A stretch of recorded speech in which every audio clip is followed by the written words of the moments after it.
Good evening. Today I'm going to be giving my reflection journal video, just kind of going over the whole course as a whole and what we learned in agribusiness or advanced agribusiness management. So we definitely started off with a lot of familiar information like the financial statements was really big. The profit and loss statement, balance sheet, statement of cash flows, statement of owner's equity. One vocab word I learned during this lesson was financial intermediation, which was the channeling of funds and securities between savers and investors. And then moving on, we were learning about financial ratios and the different types of financial ratios, different like liquidity ratios, leverage ratios, also coverage ratios, and also DuPont analysis. The DuPont identity breaks up ROE into three individual categories: operating efficiency, asset use efficiency, and financial leverage. This kind of helped me learn this topic a little bit better in the sense that I was able to break it down into three separate categories, which made it just a little bit easier to learn for me. Yes. And so going back, it was the profitability ratios, liquidity ratios, solvency ratios, coverage ratios, efficiency ratios, and then the DuPont analysis. The whole second chapter really focused on the financial ratios and how to use them and how we can use them to run our business, especially for the business strategy game. I do apologize. My voice is almost gone. But Lecture 4 introduced new concepts, such as critical thinking. Of course, was it's just not a course topic that I guess is taught too much, unfortunately. But it is a very important topic to go over.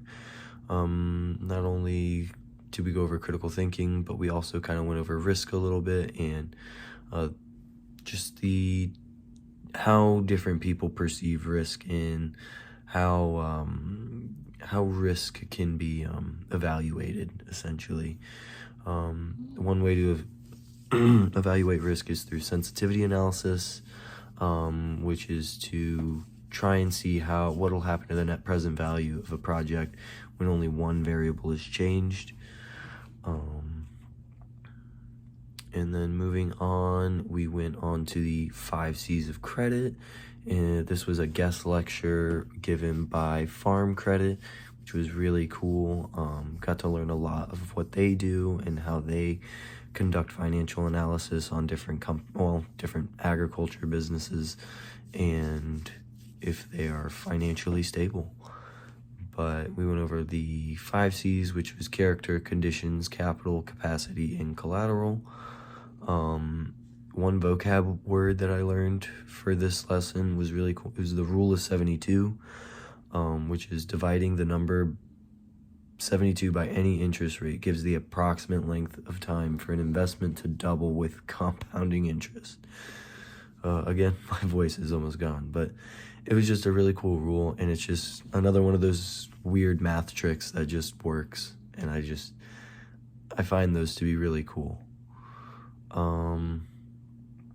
Moving on, the next lesson focused on capital budgeting for firms. This was how to manage our assets how to manage the firm using debt and equity, essentially. How do we manage our cost structure? How do we manage the firm structure using debt and equity? The goal was to provide insight on different investment opportunities using net present value, internal rate of return, and modified internal rate of return.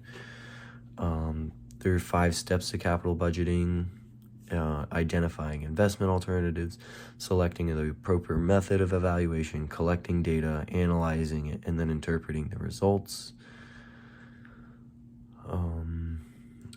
this was really important especially for the BSG game. I had to use these ratios a lot to figure out which investment opportunities would be best for our company, even though we only chose to do one investment for the entire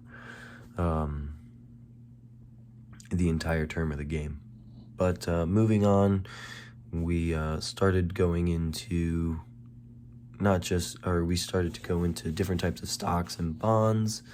Well, first was the bonds. There were several types of bonds that we went over: secured and unsecured bonds, mortgage bonds, bearer bonds, zero coupon bonds. Of course, like the interest rate for a bond is the coupon rate. Par value is the principal amount paid at maturity.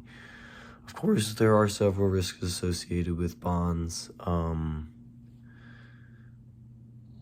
but usually less riskier securities versus stocks. Oh man. A vocab word I found interesting during this particular lesson was the balloon payment bond, which was a bond with a terminal payment at maturity that is larger than an intermediate payment. When we were talking about bonds, one thing that kind of stuck out to me was kind of just talking about the 2008 financial crisis around this section a little bit, just kind of going off of like bond ratings and whatnot. I just found that really interesting. I really like history, and that's definitely one of the bigger historical moments in recent history that stand out in my mind. Then we played the credit risk game. We've learned different types of risks and how different investors respond to risk.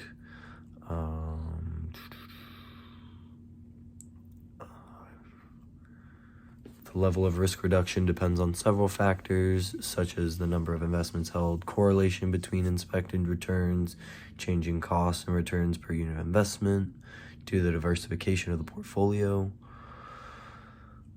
During this time, or the next lesson, we covered case study 2, which was all covering capital budgeting techniques, which was net present value, IRR, MIRR, payback period, discounted payback period. We also did stock evaluation using the Gordon growth model and the discounted dividend model, or the dividend discount model, to find using the time value of money to value stocks.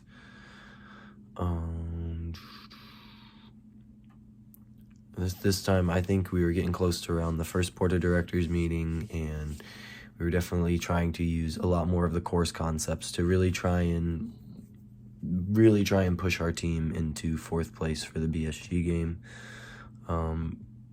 But then we were moving into stock evaluation right after that, and just the different ways to evaluate the stocks.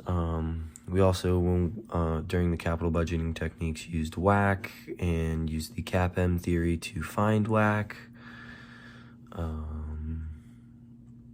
This helped us during the BSG game to value our company and how our stocks were doing. And then finally, after that, well, case study 3 kind of just wrapped everything together and wrapped up the entire course. Case study 3, of course, went over CAPM, earnings growth rate, dividend growth, discount model, Gordon growth model, price earning ratios, and then the discounting of cash flows. We also covered WACC and how it can be used to help firms discover their marginal costs for acquiring the next dollar to invest in the business, keeping the debt and equity structure the same. Cost of equity is greater than the cost of debt. Several factors must be considered when calculating cost of capital, and then the cost of capital is used to determine the discount rate for a company. I believe that covers the whole course. Thank you for watching my reflection video, Dr. Crop, and have a great rest of your semester. Thank you.